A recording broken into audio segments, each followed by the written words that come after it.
Oldin qaytara olmasdim-da, mana shu holatga kelardi xolos. Ham bu mana bu qo'l yomon ishganida, hozir mana to'g'ri bo'lgan bu. Harakatlar yaxshi mana. Mana yaxshi oyoqlarim Xudoga shukr. Bekzodjon bilan bir marta gaplashgandan keyin kelganimda garmondan chiqarib beraman xudo xolasa, 1 yil ichida aytgan vaqtimda kelib tursangiz deganlarida уже yana yashashga yana umid paydo bo'ldi-da menda. Tojikistondanman deb yozsam, qo'lyapti tuzatib bera olasizmi? Shu kanalni kuzatib o'tirganda ham o'tira olmas edim. Bellarim og'rirdi. Qayilmas edim. Mana yaxshi Xudoga shukr qayilyapti. Mana bir stakan choyni ko'tara olmas edim-da. Shu darajagacha kelib qolgandi. Yelkalarim shunday og'rirdi. Xudoga shukr mana yaxshi. Harakatlarim yaxshi Xudoga shukr. Shu kanalni kuzatib kelayotganlarga afsus qilmaysizlar, kelinglar. Qo'llarim ham nima bo'lgan edi, qiyshaygan edi. Hozir yo'q, yaxshi mana holat. Даже berkitib hammadan yig'lab ham olardim-da, xonamga kirib, battar tushkunlikka tushib, endi shu turishda qolaman ekanda, endi ishlolmaymanmi, qo'llarim qimillamay qoladimi degan holat bo'lgan. Garmondan chiqarib bergan joylaringizni ham ko'rdim, kasallaringizni. Shu 13 yildan beri ichaman. Lekin hali birorta doktor ko'rmadimki, chiqarib beraman degan. Bekzodjon bilan bir marta gaplashgandan keyin kelganimda garmondan chiqarib beraman xudo xolasa, 1 yil ichida aytgan vaqtimda kelib tursangiz deganlarida уже yana yashashga yana umid paydo bo'ldi-da menda. Qo'li yengil mutaxassis Bekzodjon, bilimi zo'r mutaxassis. Misol kelolmay yurgan kasallar qancha menga o'xshagan, misol Tojikistonda ham ko'p, eng ko'p o'zimizda. Mana shu kanalni kuzatayotganlar, ixlos qilib kelinglar. Mana уже 2-kursga kelyapman. Men ancha yaxshiman. Umuman yura olmay qolgan edim. Belda grijam bor edi. Shu sedalashinga shu o'ng tomonim shamollagan edi. Hammasi yaxshi Xudoga shukr. Bemalol ishlarimni qilyapman uyimda. 100% desam adashmayman. Bu reklamani kuchi emas. Odamlar o'zini hayotida o'tgan narsalarni gapiradi. Mana shuncha joyga borgan bo'lsam, lechini olgan bo'lsam, bittasini foydasini sezganim yo'q. Kelganimdan pushaymon yemayman Xudoga shukr. Maqsad shu, bu reklama emas. Misol kimdir misol yotibdi-da, yotib qolganlar ham bor. O'sha yotib qolganlarga bir umid bag'ishlashda, shu hayotda men ham yaxshi bo'laman ekanda, tuzalaman ekanda, bir yorug' kun ko'raman ekanda degan odamlar bor misol uchun. O'shalarga tavsiya qilish 100% foydasini bildim men. Avvalambor assalomu alaykum. Men Tojikistondan keldim. Ismim Dilafruz Imomnazarova. Xo'jand oblastidan keldim. Spetame rayonidan. Mana shu poliartrit kasali bilan 13 yildan beri og'rib kelaman. Mana shu Bekzodjonni nomerlarini bir tanishim bergan edi, tavsiya qilgan edi. Bir 3 kun kuzatdim shu kanalda. 3 kundan keyin o'sha men ishondimki, men o'zimga kerakli yaxshi mutaxassis topdim. Bundan oldin ko'p joylarga borganman, lechinalar olganman, lekin natijasini ko'rganim yo'qda. 3 kun kuzatib turib, sraz lechinaga keldim, Xudoga shukr. 2 kun ichida o'sha men o'zgarish sezdim. Umuman oyog'im bosa olmasdim, yura olmasdim, zinapoydan chiqa olmas edim. Xudoga shukr 2 kunda o'zida natijani bildim, yaxshiman. Shu 1 yil ichida aytgan vaqtimda kelib tursang, garmondan chiqarib beraman deb aytdilar. Qancha-muncha doktor bu gapni aytmaydi. Hozirgi doktorlarni ko'ryapsiz, faqat garmonga nima qiladi xolos, o'rgatadi xolos kasallarni. Chiqarib beraman degan gapni hech qaysi doktor aytmaydi. Men eshitmaganman-da. Bormagan joyim qolmadi. Rossiyada ham lechinalar olib keldim. O'zimizda qancha lechinalar oldim, lekin natijasini bilganim yo'q. Endi o'zimizda почти ko'p joyda yotganman, lechina olganman. Foydasini lekin bilmadim. Qishda kelmazim qochib qoldi shu bitta oyog'im. Shu garmonni nimasidan, zararidan nima bo'ldi? Artroz bo'lib qoldi shu bitta tizam. Shundan keyin yotib qoldim, gips ham qilib qo'yishdi. Suv olib ukolam qilishdi, har nimalar qilishdi, lekin foydasini bilganim yo'qda. Bir zarar bo'ldi menga. Keyin oxir betga kelgandan keyin Xudoga shukr yaxshiman. Hozir mana 2-kurs lechinaga keldim. Operatsiyagacha deyishdi. O'zimizdagi oyog'imda suvni olib, ishib ketgandi, suvni olib shu gel haydashdi bu yoqqa 2 ta. Rossiyadan zakaz berdik. Lekin foydasini bilganim yo'q. Shu bir haftadan keyin kelasiz, agar ishgan bo'lsa yana ko'ramiz bu deyishdi. Men o'zimga o'zim o'yladim-da, boraversam, kelaversam, buni suvni olaversa, bu oyoq nima bo'ladi degan fikr keldi kallamga. Keyin bormadim. Ishsa ham yuraverdim. Keyin bir kuzatib shu YouTube'dan keyin o'sha tanishim Bekzodjon nomerlarini bergandan keyin bu yoqqa keldim. O'sha menga boshqa doktor kerak emasda. Kim doktor qidiraman u bu desa, yo'q deyman, shu Bekzodjonga boraman men. Hozir o'zim bilan birga akamlarni ham olib kelganman. Oshqozonlarda muammolar bor. siz ham shu yerdan yaxshi bo'lasiz xudo xohlasa deb o'zim bilan birga olib kelganman. Xudo xohlasa ixlos bilan kelganmiz. Natijasi yaxshi bo'ldi. O'tgan dafar ham, hozir ham yaxshi, Xudoga shukr. Boshlanishi shu 32 yoshda edim. 2012-yil boshlanganda bozorda savdo qilar edik. Moskvada ishlayotganimizda joy kofe sotib yurardik. Shu paytlarda bir tashqarilarga hamda chiqib, Stoyanka degan joylarga chiqib savdo ham qilardik, sovuqda. O'sha paytlarda bir ishib og'rib qo'yardi qo'lim. Oyog'im ham og'rib qo'yardi. Kechga yaqin borib, ertalab yana yaxshi bo'lib ketardi. Yaxshi bo'lib ketdik deb ishlayverganda biz, sovuq o'tganda asti o'shandan boshlandi. Undan keyin ishlay olganim yo'q. Shu 1-2 marta borib yengil ishda ishlab keldim, nima qildim. Shunday bo'lib, bunisidan nechini olib, bunisidan nechini olib, vaqtida olmay shunaqa yurib o'tib ketdi-da, cherizchur. Qo'llarim ham nima bo'lgan edi, qiyshaygan edi. Hozir yaxshi mana holat. Ishganlari qaytib, Xudoga shukr. Stakanni ko'tara olmasdim. Bir stakan choyni ko'tara olmasdim-da. Shu darajagacha kelib qolgandi. Oyoqni bosib tizza endi og'rirdi. Oyoqni bosib chiqa olmasdim. Birinchi kelganda chiqa olmaganman, mana shu ikkinchi etajga zo'rg'a chiqqanman. Qaytib shu yerdan tushkim kelmasdi. 2 kunning ichida уже yaxshi bo'lib, oyoqlar yaxshi bo'lib, Xudoga shukr yaxshiman. Birinchi shu o'sha bozorda ishlaganimizdan keyin o'tib ketdi deb o'yladim-da, shu 1-2 marta ishib og'rib qo'ydaligi bo'ldi, o'tib ketdi deb o'yladim. Shu bilan issiq joyga endi konditerskiga bordik ishga xo'jayinim bilan. O'zim shu pishirishni yaxshi ko'rardim, qilardim. O'sha yerda ishladim. Yanvar oyida bir nachinkalar qo'yardik-da, bunday mushakchaga solib dam berishdi. Nimada yangi yilda yanvar oyida keldik endi, выходнойdan keyin ishga chiqdik, bir 10 kun выходной berdi. Haligi nachinkalarimiz eshikning oldida qolib ketganiga yaxlab qolgan. Ularni endi siqib quyish kerak, pishinilar ichiga solish kerak, meshokka solib. Uni hijjam mana shundan boshlandi-da, shu qo'lim og'rib qolib, bitta shu pishinining ichiga shuni sololmay qoldim-da, shu darajaga kelib qoldim. Aytaman, men nima bo'lib qoldim? Ariqlashni boshladim, ozishni boshladim-da. Bu kasallik har xil bo'lar ekan. Kimdirni ozdirar ekan, kimdir ves olar ekanda. Meniki lekin ozdim. Taroziga chiqardim, har kun 350 gram yo'q, 350 gram yo'q. Ashunday bo'laver. Battar tushkunlikka tushib, endi shu turishda qolaman ekanda, endi ishlolmaymanmi, qo'llarim qimlamay qoladimi degan holat bo'lgan. Tushkunlikka tushsa odam battar bo'lar ekan. Lekin shu doktor bilan gaplashib, opaxonimi doktori bor edi, Sembening doktor, o'sha bilan gaplashganda telefonda ves tashiyotgan bo'lsa, u tezda uyga kelsin, qaytib baribir ishlolmaydi, ballariga kerak-ku, bu yaxshi emas dedi-da. Qaytib kelganman keyin. Endi bizda bunaqa kasallik bilan hech kim og'rimaganda, asli oilamizda yo'q bu kasallik. Endi bilmadim, hammada har xil bo'ladi. Kimdirda bu o'tadi, nimadan avloddan avlodga deyishadi, misol qonida bo'lsa deyishadi, lekin bilmadim, bizda bunaqa kasallik yo'q uchun hech qaysi hali bu narsani tushunmagan. Ota-onam ham, aka-ukalarim ham hech qaysi tushunishmagan, chunki oddiy revmatizmdan o'tib ketadi deb o'ylaganmizda endi. Atak o'zim ham bilmaganman shu holatgacha kelishini. Prednizolon yozdi doktor o'sha ves tashaganim uchun, ichmasang bo'lmaydi deb gormonal tabletkani. Shu 13 yildan beri ichaman. Lekin hali birorta doktor ko'rmadimki, chiqarib beraman degan. Shu Bekzodjon bilan bir marta gaplashganimdan keyin kelganimda gormondan chiqarib beraman, xudo xolasa 1 yil ichida aytgan vaqtimga kelib tursangiz deganlarda o'sha yana yashashga yana umid paydo bo'ldi-da menda. Misol kelolmay yurgan kasallar qancha menga o'xshagan, misol Tojikistonda ham ko'p, eng ko'p o'zimizda. Yaxshi mutaxassis, yaxshi revmatolog yo'q bizda. Shunga mana shu kanalda kuzatayotganlar ixlos qilib kelinglar. Mana o'sha 2-kursga kelyapman. Men ancha yaxshiman, umuman yura olmay qolgan edim. Belda grijam bor edi, sidalashni nerv, shu o'ng tomonim shamollagan edi. Hammasi yaxshi, Xudoga shukr. Bemalol ishlarimni qilyapman uyimda. Harakatlar yaxshi mana. Mana yaxshi oyoqlarim, Xudoga shukr. O'tirganda ham o'tira olmasdim, bellarim og'rirdi, qayilmasdi. Mana yaxshi, Xudoga shukr, qayilyapti mana. Yelkalar ham shunday og'rirdi, Xudoga shukr, mana yaxshi, harakatlarim yaxshi, Xudoga shukr. Oldin qayiltira olmasdim-da, mana shu holatga kelardi xolos. Ham bu mana bu qo'l yomon ishgan edi, hozir mana to'g'ri bo'lgan bu. Yomon ishgan edi. Odam endi davolab beraman demadi-yu, sirazi operatsiya qilish kerak endi buni, bu deb baqirib ketsan, o'zingga qaramagansan, shu ahvolgacha yurasanmi deb baqirib ketganda yomon tushkunlikka tushganman. Uyga borib ham bir haftagacha o'zimga kelmay yurdim-da, men aytdim, men u doktorga bormayman boshqa dedim.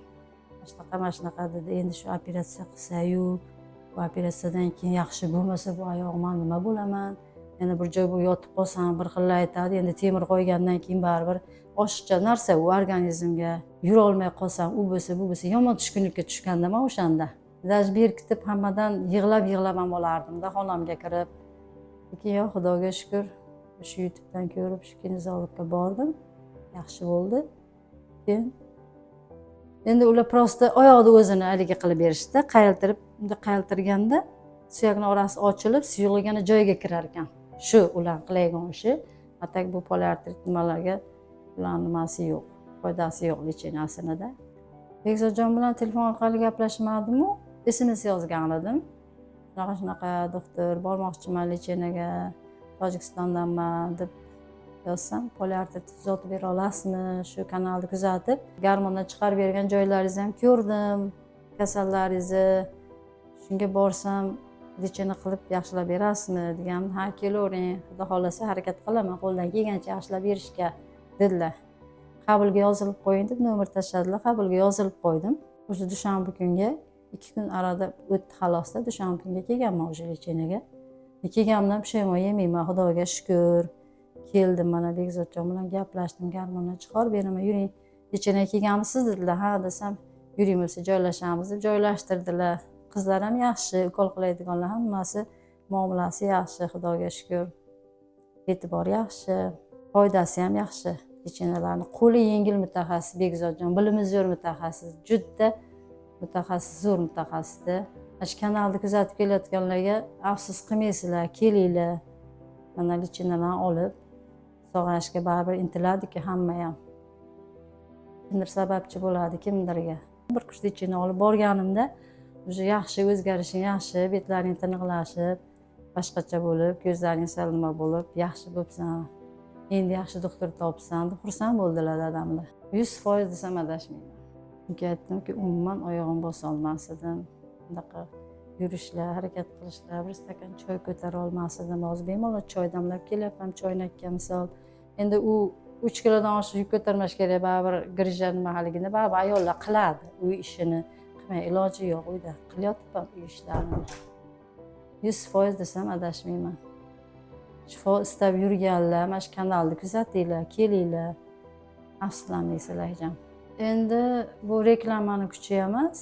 Odamlar o'zini hayotida o'tgan narsalarni gapiradi. Mana shuncha joyga borgan bo'lsam, lecheniya olgan bo'lsam, bittasini foydasini sezganim yo'q.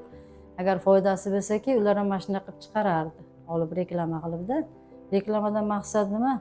Bizga o'xshagan kasallarga umid bag'ishlash, kelib lecheniya olsin, sog'aysin hammaga ham. Misol Tojikistonda ham bor doktorlar, yo'q emas, lekin bunaqangi zo'r mutaxassislar yo'q umuman. Даже mana shu hujjatga shaharga jo'natgan bo'lsa ham travmatologga o'zi ham tan olyapti doktorda, aytadiki, bu yerda sani lecheniya qila olmaydi hech kim, yaxshi revmatolog yo'q, poytaxtda ham yo'q deyapti. Yo sen Rossiyaga borgin, yo O'zbekistonga borgin lecheniya olish uchun dedim. Aytdim, Rossiyaga borib keldim desam, bunisi O'zbekistonga bordi. Yaxshi revmatolog topib, qo'lni shamollashini tuzatishing kerak, keyin bu oyoqni lecheniya qilsang yaxshi bo'lasan dedi. Maqsad shu, bu reklama emas, misol kimdir misol yotibdi-da, yotib qolganlar ham bor. O'sha yotib qolganlarga bir umid bag'ishlashda, shu hayotda men ham yaxshi bo'laman ekanda, tuzalaman ekanda, bir yorug' kun ko'raman ekanda degan odamlar bor misol uchun. O'shalarga tavsiya qilish. Meni shunaqa odatim bor. Bir qancha doktorga borgan bo'lsam, o'zimizda ham yozgan bo'lsa, tavsiya qilgan bo'lsa ham, birov tavsiya qilgan bo'lsa ham, tanish tavsiya qilgan bo'lsa ham, borgan bo'lsam, shunday boramanda bittada gaplashgandan keyin o'sha doktorni gapidan o'sha bilib olamanki, o'sha ixlosim o'ladi-da. Umid bo'lib turgan odamda umid o'lsa qanday bo'ladi? Yo bu yaxshi qilib bera olmaydi meni deb ikkinchi marta o'sha bormay qo'ygan joylarim ham bo'lganda, lekin mana shu kanalda 3 kun kuzatgan bo'lsam, 3 kun ichida men o'yladimki, hozir shu doktor boramanda 10 kun ichida olsam, Xudoga shukr, men yaxshi bo'lib kelaman deb ixlos bilan kelganman. Odam o'zi ham sezadi-da, qandaydir ixlos bilan kelsa, hamisha u bo'ladi o'sha o'ylagan narsasi odamda. Avvalambor ixlos qilish kerak. Bitta odamlar yolg'ondan reklama qilib haligi qilgan yo'q, o'zini hayotini gapirib, o'zi misol tuz olgan bo'lsa, o'zini nimasini aytyapti, hayotidan o'tganini aytyapti. yaxshi foyda, yaxshi natijalar olganini aytyapti. Hamma qiynaldim. 2 marta yiqilganman, misol 2 oy yotganman, yotib qolganman. Shu paytda hech kim joningizga oro kira olmaydida. Masalan, endi bormi aytasizda. Misol joningizga oro kirmaydi ekan hech kimda, joningiz og'rib turganda. O'zingiz uchun o'zingiz harakat qilishingiz kerak. Ungacha endi ko'p qiyinchiliklar bo'lgan. Endi hammasini aytsam bitta kitob bo'ladi-da. Lichinaga ketishim kerak endi. U odam aytyapti, vez tashlayotgan bo'lsa kelaversin, jo'natib yuborsin, oilasi bormi deyapti. Shunda ham xo'jayinim aytyaptiki, yo'q, ketmaysan, mana shu yerda yuraverasan, ishlamasang ham yonimda deyapti-da. Keyin u opaxonim doktorga yetkazdirsa aytyaptiki, yo'q, u o'sha yerda yursa ham o'sha yerda havosiga mazasi qochadi. Bolalari bormi? Ota-onasi bormi? Yaqinlari bormi? Kerakdir yaqinlariga. Qanday u yerda yuraveradi? U lichina olmasa baribir bo'lmaydi, iloji yo'q. U oxirgi nimaga yetib kelgan уже u deyapti-da, hamma kasal bitta bo'lgan unda deyapti. O'sha telefonda gaplashganda o'sha u odam tashxis qo'yib bo'ldi-da menga, chunki yutinsa tomog'i achyaptimi, bunday yoqa-buyoqqa bo'ynini burolmayaptimi, shunaqalar polni so'radi. Oyog'ini bosganda yurgan vaqtda qayerga og'riq beryapti, shu belga og'riq beryapti desam, значит unda hamma kasallik bitta bo'libdi-da deb o'sha tashxis qo'yib bo'lganda u odam. Shunda yomon qiyin holatga tushganman, lekin kelganimdan keyin aytmagan, sahr bo'lgan, grija bo'lgan, poliartritdan tashqarida ularni aytmagan menga. O'zicha o'zi asta nima olib, analiz olib, tekshirib, u oilaviy doktor edi, yaxshi zo'r mutaxassis edi. Odam o'zini o'pkasini mazasiga uchun 2 lichina qildi, o'zlari o'tib qoldi-da. Juda alam qilgandi menga o'shanda. Endi qayerdan doktor topaman yaxshi doktor. Endi mana shunday qolib ketaman ekanda degan tushkunlikka tushganman-da, juda yomon bo'lganman o'shanda. Lekin haqiqatan ham qiynaldim. To doktorni topib, yana boshqa doktor topdim, grijan lichina qilib beradigan boshqa doktor topdim, yana revmatolog, u endi o'zimizda revmatologlar-da. Yaxshi natija bo'lmadi. O'zim tasrasiga ketib qolib, boshqa joyga ishga ketib qoldi. Shunaqa bo'lib juda qiynalgan, sarson bo'lib yurgan vaqtlar. Lekin shuni bildimki, baribir ham hech kim joningizga oro kirmas ekanda, og'rig'ingizni olib qo'ya olmas ekan hech kim. O'zingiz uchun o'zingiz kurashishingiz kerak. Keyin oxirgi paytlar shunday bo'lib qoldi mendaki, o'sha yiqilib, oxirgi marta o'sha 2 oy yotgandan keyin, turganimdan keyin, ya'ni o'zimga o'zim aytdimki, endi odam o'zini sevish kerak ekan, o'zi uchun ham yashash kerak ekan. Hozir men harakat qilmasam, shunday tushkunlikka tushgan vaqtlarim bo'lgan. Endi qizimni chiqardim, 2 ta nevaracham bor. O'g'lim endi 16 ga kirdi. O'zimga o'zim aytaman, baribir onadek hech kim bo'la olmaydi-da. O'lib ketsam deyman. Bolamga kim qaraydi? Misol uni uylantirish bor, birovniki sog'chilikka borish bor, kim bosh bo'ladi, kim nima qiladi? Hech kim hozir birov bolasini o'ylamaydi-da. Ana shu narsalarni o'ylab siqilib ko'p tushkunlikka tushaman, ko'p yig'lab olaman-da. Bolani hech kim o'ylamaydi baribir onadek. Hali o'g'limga kerakman deb o'zim harakat qilib, yana oyoqqa turib, kerak bo'lsa shu YouTube'larni kuzatib, boshqa joyga kim qayerda yaxshi doktor bor desa borganman, ixlos qilmadim, o'sha qaytib bormay qo'yganman, ixlos qilganimga borganman, lichina olganman, Rossiyaga ketib qolgan, shunaqa bo'lib, aroda bir oldim, bir olmadim lichina, shunaqa bo'lib yurib, shu daraja o'tib ketdi-da. Agar boshlanishda kelsa odam, ilk kurs lichinada o'zi yaxshi bo'lib qoladi-da bu kasallikda. O'zimizdan ham o'tadi-da, o'tkazib borib yuraveramiz. Ha, vaqti kelsa ham borarman bu dafa, keyingi dafa borarman, shunaqa qilib. O'g'lim uchun harakat qilib oyoqqa turdim. Aytdim, mana shu qayerda bo'lmasin borib lichina qilib o'zim yaxshilashim kerak. Shu o'g'lim uchun deb harakat qildim. O'zim uchun ham emas. Chunki Rossiyaga tashlab ketgan vaqtlarim ko'p. Endi kinolar ham qaraydi, qaramaydi emas. Hamma o'zini nimasi bilan-da, hozir hamma o'zi bilan o'zi bo'lib qolgan-ku. Men qaragan bilan onani o'rnini bosa olmaydi ekan hech kim. Mana shu qiyin holat mana shu bo'lgan menda. Men aytdim-ku, o'sha birinchi dafar kelganimda yura olmay qolgandim. Qo'llarim shishganda, yozgi kunida og'rirdi qo'llarim. Betga kelib o'sha bir kun ichida ukol qo'ydilar, ertasiga o'sha obedga yaqin yana o'sha 3 ta 4 ta osma ukol qo'yishadi. Asosan shu osma ukol bilan organizmni yuvish kerak, tozalash kerak shamollashlardan. O'sha 2 kun qo'yganlarida o'sha men foydasini bilganman. O'zim uchun endi hech kimga hech narsa deganim yo'q, o'zim uchunda o'sha ixlos bilan kelgan-ku men boya. Men yaxshi bo'laman, xudo xolasa, endi o'zimga kerak doktor topdim. Yaxshi bo'laman, xudo xolasa degan maqsad qo'yganman. Odamda ixlosi bo'lish kerak avvalasi, lekin shikillanib yurganlar kelinglar, afsuslanmaysizlar. Mana bir kurs lichinani o'zidayoq Men yaxshi bo'ldim, Xudoga shukur. Hozir mana ikkinchi kurs lecheniyadan keyin doktor Xudo xolasa o'sha ichayotgan gormonal tabletkangizni yarimtaga tushirib beraman deyaptilar. Уже 2 oyda mobaynida shuncha foyda bo'lyapti. Qanday inson ishonmasligi mumkin-da bu narsaga?